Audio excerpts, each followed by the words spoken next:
Щирі вітання усім глядачам ютуб-каналу «Суперпозиція». Мене звати Анастасія Марченко. Друзі, російські загарбники атакували будівлю централізованого сховища відпрацьованого ядерного палива у Чорнобилі.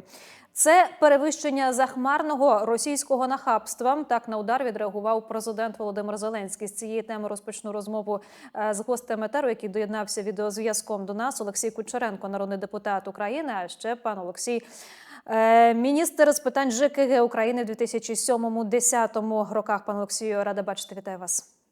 Вітаю, добрий вечір. Радий бачити. Ядерний шантаж Росії є системним і зумисним. Так відреагувало Українське міністерство закордонних справ на удар поблизу Чорнобиля. Наразі перевищення радіаційного фону, на щастя, немає. Втім, наскільки серйозними все ж можуть бути наслідки удару по такому об'єкту, якщо йдеться про сховище відпрацьованого ядерного палива в Чорнобильській зоні? Чи існують ризики радіаційного забруднення? Насправді реальних загроз я дійсно не вбачаю. Там якогось там є погіршення радіаційної ситуації або ядерної безпеки. Але ще раз хочу сказати, це скоріше такий зухвалий виклик, цей удар, ніж така реальна ядерна загроза. В будь-якому випадку Україна має використати цю ситуацію і дати відповідні всі сигнали, заяви до МАГАТЕ, до Гроссі, президента МАГАТЕ, для того, щоб там ця достатньо потужна організація саме за своїми каналами, за допомогою своїх механізмів, вона все ж таки впливала і хоч якийсь там спосіб, можливий для неї, впливала на ядерного терориста. Служба безпеки України відкрила кримінальне провадження через цю російську атаку, кваліфікували її як військовий злочин. Які перспективи нині такого трактування? Чи це все доказ, черговий доказ на майбутнє для подальшого трибуналу? Саме так, це накопичування фактів для майбутніх судових і трибуналів, і інших судових процесів по стягуванню шкоди, по інших репарацій і так далі. Тому кожен робить свою роботу, правильно роблять, що відкрили справу і накопичують всі ці матеріали. Якщо говорити про ядерні об'єкти, ми говоримо, звичайно, і про ЗАЕС. Міжнародне агентство з атомної енергетики МАГАТЕ оголосило, що на території навколо Запорізької атомної станції оголосили локальне перемир'я для проведення ремонтних робіт нині. І це вже 6-те тимчасове перемир'я на території станції. Чи свідчить це про накопичення серйозних якихось технічних проблем на об'єкті і, відповідно, зростання ризиків для ядерної безпеки? Знов таки, я безумовно про це треба заявляти, до цього треба привертати увагу, але для того, щоб не лякати зайвий раз українське населення, бо ви ж розумієте, там через річку Дніпро, там той же самий Нікополь, пару кілометрів по суті. Там інше, Запоріжжя так само, розумієте, і лякати їх ще радіаційною безпекою, небезпекою, вірніше, я думаю, не дуже правильно по відношенню до цих людей, їм і так вистачає, розумієте? Тому це чергове, ви правильно зазначили, що це чергова ситуація, коли було втрачено зовнішнє живлення, а станція, нагадаю, споживає на власні потреби електроенергію, тобто їй постійно потрібно дуже серйозний обсяг і потужність електроенергії, щоб забезпечувати власні потреби, безпековий режим функціонування. Але для цього є оці відомі дизель-генератори, які можуть працювати на запасі пального десь 2 тижні.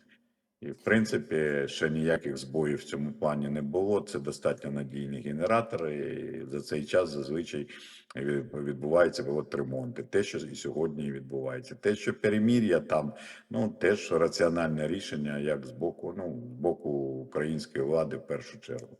Бо мова ж все рівно йде, ще раз хочу сказати, про українську станцію, українців, які знаходяться в зоні можливих ризиків з точки зору радіаційної безпеки. Так. Росія загалом нарощує зараз повітряні атаки по тилових містах. Військові експерти говорять про те, що це тому, що у них немає якихось перемог на фронті, на лінії бойового зіткнення.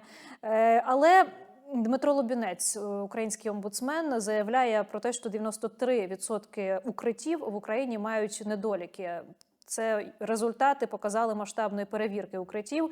80 укриттів на момент візиту фактично не могли використовуватись, говорить Лубінець. При цьому вони відображалися у дії як доступні, і людина бігла туди під час тривоги і знаходила зачинені двері або взагалі повністю аварійний підвал, куди не можна було спуститися. Пане Олексію, розкажіть, будь ласка, хто зараз конкретно за це відповідає? От кого винуватити? Хороше питання. Ну, у кожного укриття є власник, балансоутримувач, і він не має відповідати. Переважною більшістю, я думаю, що це все ж таки міста, бо вони або будували якісь укриття, або використовували якісь існуючі. І зазвичай це комунальна власність. Думаю, що тут в першу чергу треба до їх запитувати, хоча, безумовно, вони будуть аргументувати тим, що в них не вистачало ресурсу, не було джерела і так далі. Але в даному випадку, ви ж бачите, мова не йде про те, що там побудували, не побудували, а мова про те, що вони не придатні для використання.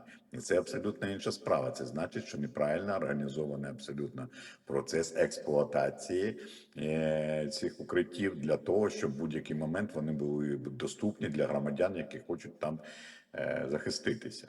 І це таке, я можу тільки хороші слова на адресу Лубенця сказати, що вони спромоглися таку перевірку зробити нарешті. 4 роки, 4 місяці війни, да, і от нарешті така проблема вилізла. Чому інші державні інституції, бо це, як на мене, не є безпосередньо його питанням. Те, що Офіс омбудсмена зайнявся цим, це позитивно, але, як на мене, мали би бути інші якісь там органи, ну, навскид там.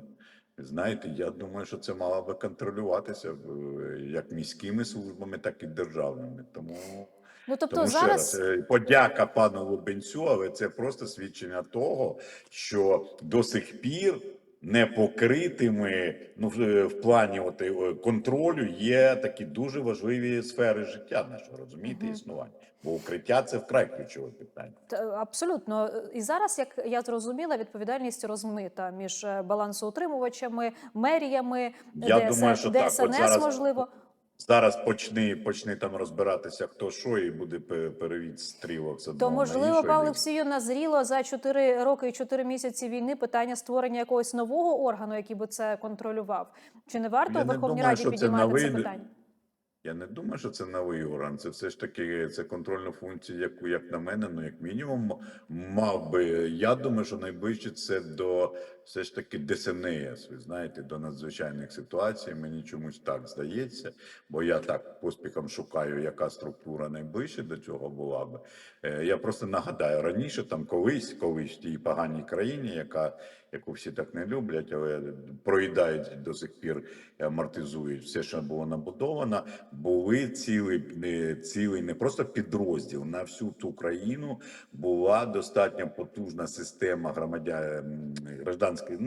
громадянської оборони, розумієте, в тому числі, яка передбачала постійний там контроль за цими укриттями, навчання, як їми користуватися, дії населення при тривогах і так далі, і тому подібне. Це навіть незважаючи на те, що пройшло скільки там 50-60 років після Другої світової. Тому хто у нас зараз за це відповідає, ну мені самому цікаво. Чому я питаю про новий орган, тому що якщо йдеться про ДСНС, це швидше про контроль, про контроль, моніторинг і таке інше. Контроль за станом і за доступом. А якщо йдеться про будівництво нових укриттів, ремонт старих укриттів, освоєння коштів?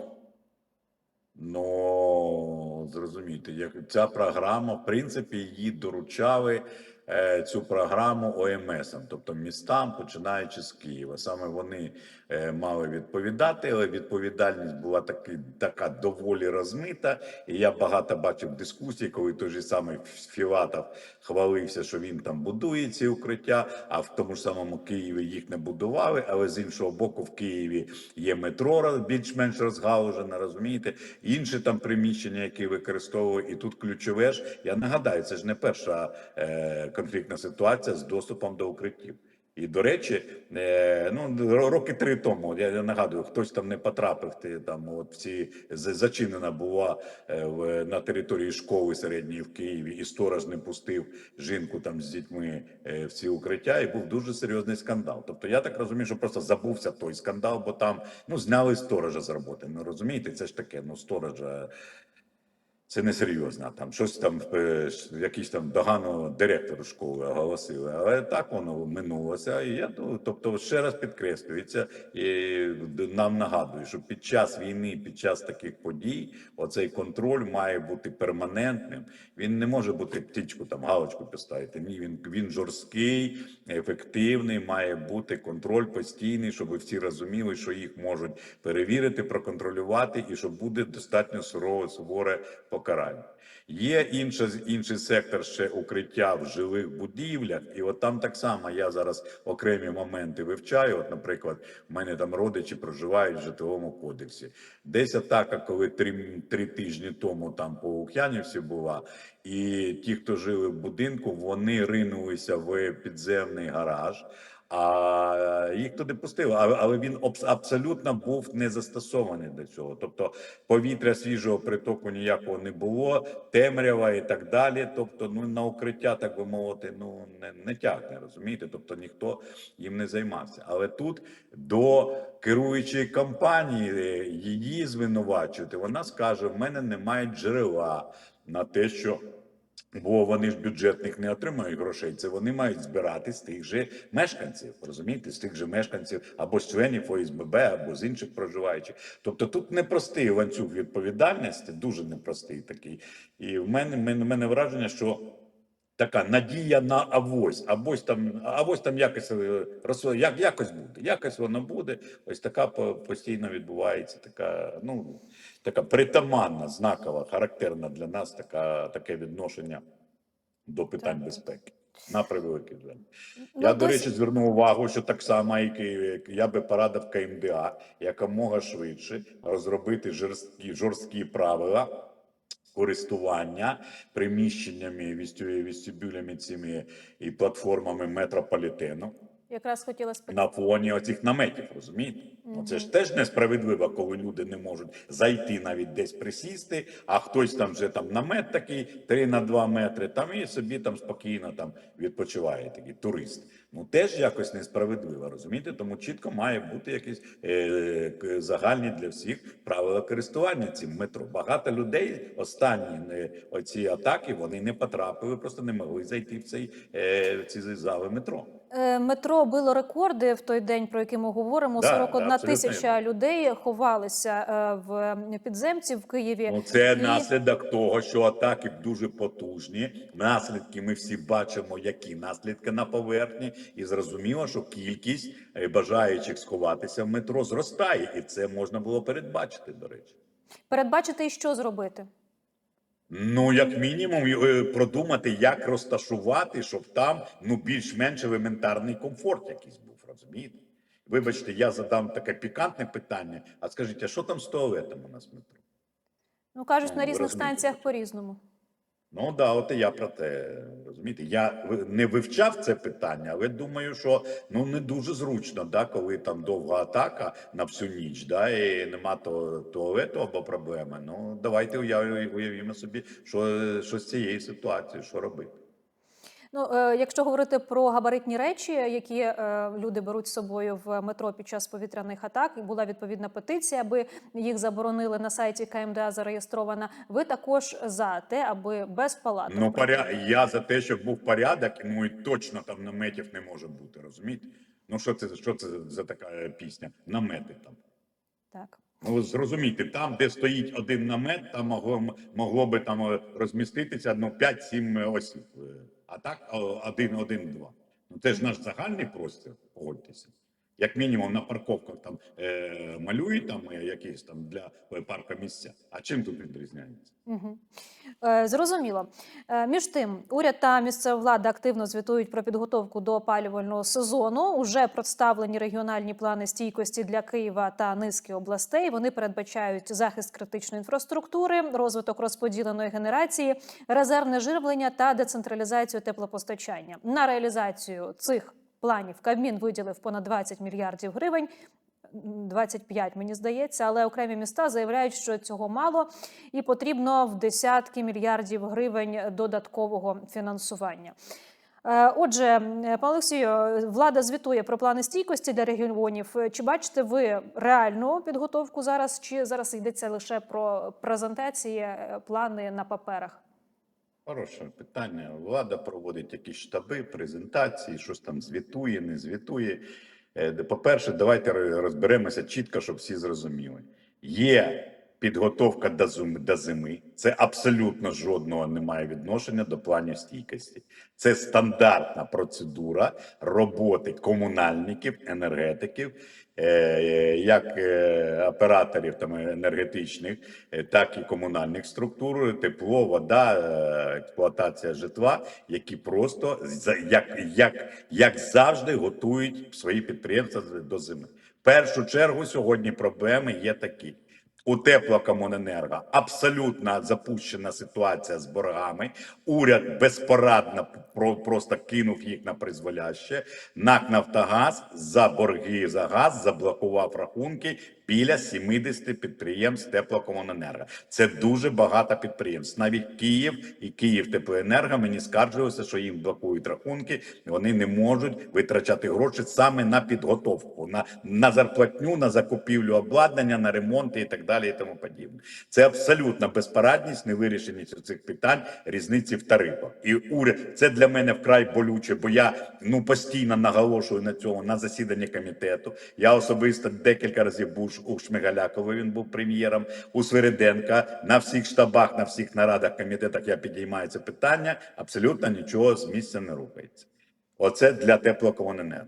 Для Теплокомуненерго так само дуже важливе укриття для енергооб'єктів. Оце вже з плану стійкості, розумієте? Тут залежить від зовнішнього фінансування, бо зазвичай у них на це грошей немає. На жаль, уряд, вибачте, банально, обдурив. Якщо не подобається обдурив, помилився в оцінці власної спроможності фінансової. Я нагадаю, свого часу пані прем'єр наголошувала, що ціна плану стійкості – це 300 мільярдів гривень, вона 290 називала. Зараз виявляється, що на все це 40 вони мають дати, якщо завтра, післязавтра, до речі, в бюджеті це буде проголосовано. Тобто у нас червень місяць, скоро середина, а у нас нічого не зрозуміло з грошима.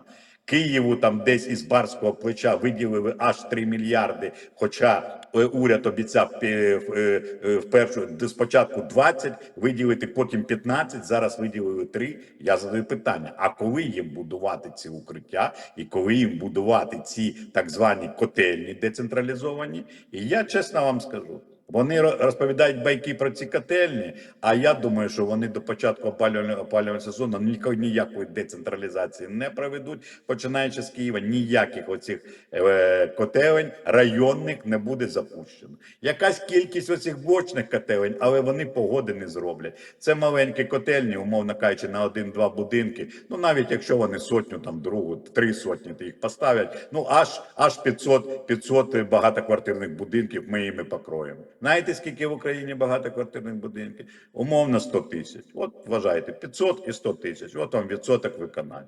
По водоканалах така сама величезна проблема. Їх гвалтували цим заниженим тарифом.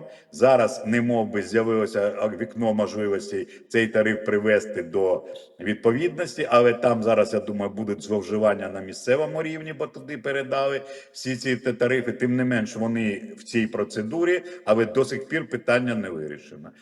Вони хронічно дефіцитні, збиткові, вони, по суті, банкрути, заборгували за, тільки що я вивчав 5 хвилин тому до ефіру, скільки заборгували за електроенергію. Той же самий Харківводоканал, рекордсмен, заборгував 30% боргів по всій країні, це борг Харківводоканала перед постачальником останньої надії. Таке враження, що, вибачте, при всій повазі до харків'ян, і я знаю, що ви платите за воду, а як можна такі борги за рахунок всієї країни тримати? Тут серйозні питання, я б на місці влади, 30%, розумієте? Там шалена сума, там 3 мільярди грошей, тільки Харків. От Харків свідомо припинив платити за електроенергію. Харківводоканал водоканал, і інші харківські транспортні, електротранспортні, метро харківське і так далі. Так само, як і теплові мережі Харкова не платять за газ.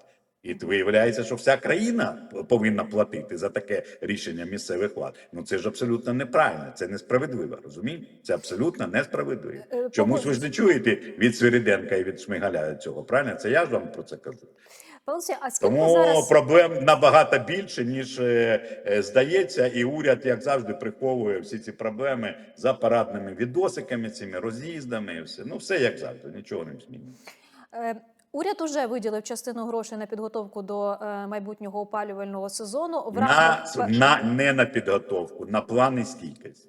Готуються до зими підприємства самі. Уряд не виділяє грошей на підготовку до зими. В рамках перегляду бюджету на цей рік, чим буде займатися парламент цього тижня, чи передбачені якісь гроші з бюджету на підготовку до опалювального сезону? В бюджеті має бути ця сума затверджена, наскільки мені відомо. Але сьогодні депутати скаржилися. Я мав розмову з тією ж самою Ніною Южаніною, яка дала дуже серйозні правильні правки до бюджету. Її навіть не запросили на засідання бюджетної комісії, бюджетного комітету.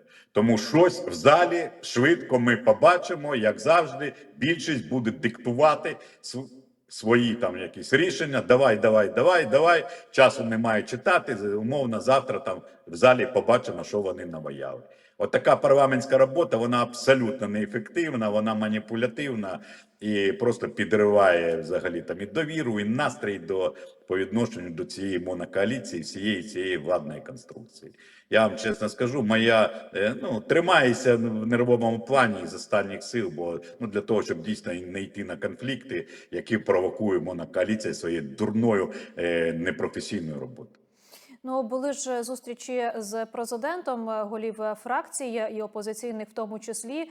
Ці зустрічі мали змінити загальну атмосферу. Цього не сталося? Я думаю, там йшлися про інші ключові проблеми і взагалі про організацію роботи парламенту і так званої монокоаліції. Однозначно говорила і наша лідерка Тимошенко, і Петро Порошенко, я знаю, точно говорив. І вони, в принципі, заявили, що президент почув їх, але ж ви зрозумієте, президента безліч своїх проблем. Він дійсно не може відволікатися на внутрішню кухню парламенту. І тому тут питання, в першу чергу, до голови Верховної Ради, до керівництва і до керівництва «Слуг народу». Вони, на жаль, зловживають оцим своїм домінуючим монопольним становищем. Благо їм дає можливість ці воєннополонені з ОПЗЖ, які там добивають голоса інші. І тому назвати це повноцінним процесом обговорення законопроєктів і підготовки раціональних рішень абсолютно аж ніяк не можна. Яскравий приклад – закон про теплопостачання, який вони будуть намагатися проштовхнути буквально там завтра-післязавтра. Абсолютно пустий, нікчемний, нічим не наповнений закон, який просто маніпулятивний, нічого не вирішує для підприємств теплокомуненерго. І коли їм про це в очі кажеш, вони маніпулюють, відводять очі, брешуть. А насправді я знаю, що зараз вони вже готують зміни до цього закону, і вони зараз проходять узгодження в Кабміні. Ось вам робота уряду і Кабміну. Повертаючися до перегляду бюджету, ці правки до кошторису на цей рік мають містити в тому числі статті, передбачені на армійську реформу, яку анонсував міністр оборони Федоров, яка в свою чергу передбачає підвищення зарплат для військовослужбовців. Скажіть, будь ласка, чи відомі вже цифри, які підуть на цю реформу? Мені невідомо, але в мене таке враження, що не вистачить грошей Федорова на його реформу. От в мене таке відчуття. Вибачте, я вам відкрию таку приватну таємницю. Мій рідний брат 3,5 роки в ЗСУ, в бойовій частині, воює Куп'янськ, Степногірськ, Орєхова, тобто не в тилу. Він мені розповідає, я знаю, скільки отримують його колеги, що їм обіцяють, як нічого абсолютно не змінюється. Розумієте? Тому для когось може там якась ця реформа готується, але жодної обіцянки, по суті, не було виконано влади. Угу. Стосовно роботи ТЦК, зараз що чутно в рамках армійської реформи? Чи передбачена реформа територіальних центрів? Можна якось без реформ? От слово реформа для мене огиду викликає. Я коли чую слово реформа, я починаю дуже нервувати. Можна не реформувати нічого, а просто почитати уважно закон, зробити реальним контроль за діями ТЦКшників, покарання жорстке, якщо вони виходять за рамки контролю. І не треба ніякої реформи. Просто бити по голові, якщо вони зухвало і цинічно там знущаються над людьми українцями. Розумієте? Просто саджати їх. Але якщо вони в межах закону діють і виконують свою роботу, тоді заохочувати. Ось про що мова. Бо коли зливи зайдуть, і ми бачимо, як там знущаються над людьми, і скільки там смертей вже на цьому, то в мене питання виникає. Це гестапо якесь чи що? Чи НКВД 37-го року? Тому не треба це називати реформою. Просто треба дотримуватися норм закону і моралі. Згодна, пане Олексію, абсолютно. Що чутно Реформа. по ідеї створення реєстру ухилянтів? Була така ідея від Федора Веніславського. Він реєстрував відповідну законодавчу ініціативу. Федієнко припускав, що це може діяти за принципом банківської системи. Чи підтримуєте ви ідею створення відкритого реєстру ухилянтів? В принципі, думаю, що це з врахуванням сьогоднішньої ситуації, те, що одна з ключових проблем у наших ЗСУ це як ракети, так і особистий склад. Бовий, мабуть, да. Я думаю, ця ідея має право на існування, бо держава вправі поставити такі питання.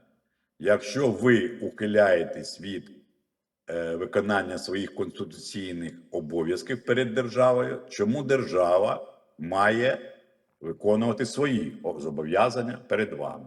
Що таке державні зобов'язання? Як це корелюється з приватними картками? Ну, не знаю. Тут треба такими справниками серйозними поговорити, але розумієте, да? Бо ну, все ж таки, якщо це приватні картки, ну вони не мають бути тут інструментом там тиску. Але з точки зору ситуації і розумної побудови стосунків держави та індивідуума, у держави є свої механізми важелі і мають бути, особливо під час воєнного стану. Ще раз хочу сказати, це потребує в першу чергу у держави в широкому розумінні і у кожної державної інституції і кожного державного чиновника або військовослужбовця державних збройних сил України від нього потребує від кожного жорсткого виконання всіх своїх високих і моральних і законних зобов'язань. Розумієте? Так само, бо коли ми бачимо те, що ми бачимо, то в будь-якої адекватної людини виникає питання: то що, ви хочете, щоб я туди пішов до вас? Ви мене куди ви мене як барана женете, якщо ви самі починаєте порушувати закон з першого кроку? І це нормальна ситуація, вправі вимагати один від одного жорсткого дотримання процедури законів. Ми, на жаль, бачимо, як це відбувається. Пане Олексію, чи читали ви лист Володимира Зеленського до Путіна? Читав. Що думаєте, чи це намагання дійсно налагодити дипломатичний процес, або ж це спроба продемонструвати світу, хто насправді хоче миру? Ну, скоріше друге. Ну, ми ж не знаємо до кінця, що реально хотів Володимир Зеленський. Я не знаю. Якщо налагодити дипломатичний процес, ні, так не робить. Ну, ми ж бачили, там тільки в цьому плані, як на мене, ситуація кращою точно, як мінімум, не стала. Але, можливо, з точки зору мобілізації якогось там патріотичних настроїв в країні, мабуть, це допомогло, там, може, тут плюс. Можливо, це якось європейські партнери якось прийняли нормально. Я не знаю. Це краще відомо президенту. Ну, як на мене, я не знаю реально, чого хотів, яка мета, яку мету ставив перед собою президент Зеленський, коли цей лист спрямовував. Я не знаю. Я не розумію до кінця. Ну, після відповіді Путіна про те, що він відкидає пропозиції про зустріч, як правильно далі Україні чинити, українській владі, продовжувати пропонувати він же не переговори? сказав, що він відкидає. Тиснути? Ні, там не було, що він відкидає. Він сказав, зустріч можлива, але треба розуміти, що на цій зустрічі не просто ж поговорити, а це має бути зустріч для того, щоб про щось домовитися, розумієте, а не просто поговорити. У мене таке враження, що таке складається, я вам нагадаю, там 19-й рік, і от таку ейфоричну тоді, таку юнацьку думку майбутнього кандидата в президенти пана Зеленського, що ось я стану президентом, я очі в очі поговорю з Путіним, і все ми там вирішимо всі проблеми, і все. Просто головне очі там поговорити, як чоловіки, да, такі поговорити і все. Ну, ми ж розуміємо, що це ж таке. Ну, така абстракція. Це таке народу на той час це сподобалося. Вони дійсно до кінця виборці, мабуть, недооцінювали ситуацію. Вирішили, що так можна. Ну, як бачимо, щось не дуже воно відбувається. Тому що зараз треба, мабуть, якщо дійсно це має бути якась компромісна домовленість, хоча б тимчасова, про те ж саме замороження конфлікту. Ну, як на мене, тут треба стилістику абсолютно іншу таких листів. На Петербурзькому економічному форумі були прилюднені графіки, там якісь плани Росії воювати.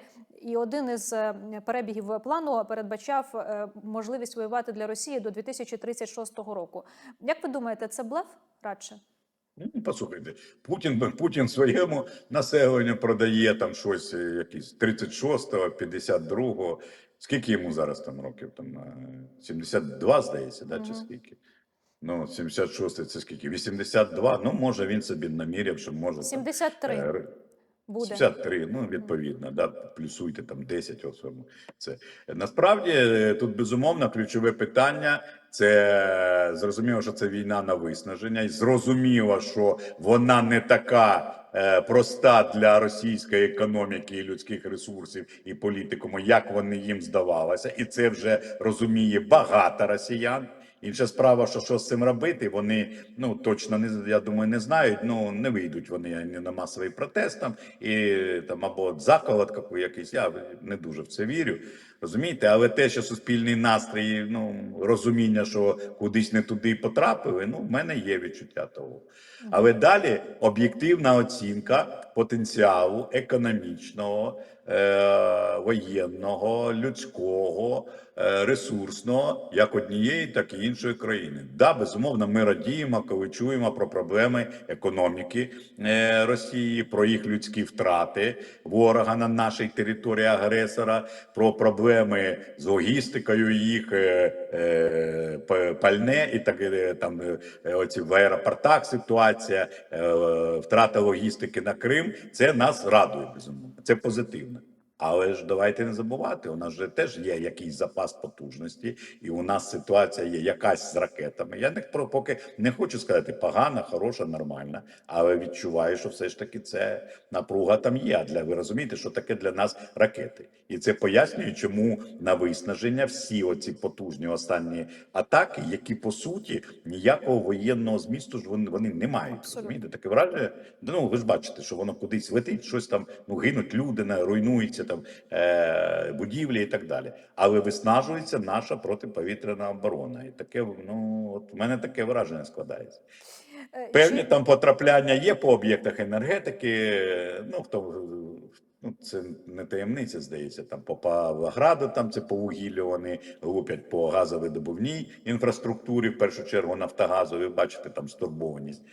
Але це погано, але не катастрофічно, але це не дуже добре, безумовно, для нашої енергетики, для підготовки до зими. І от далі питання оцінки реальної своїх ресурсів і спроможності і ворожих. Оце ж є мистецтво війни.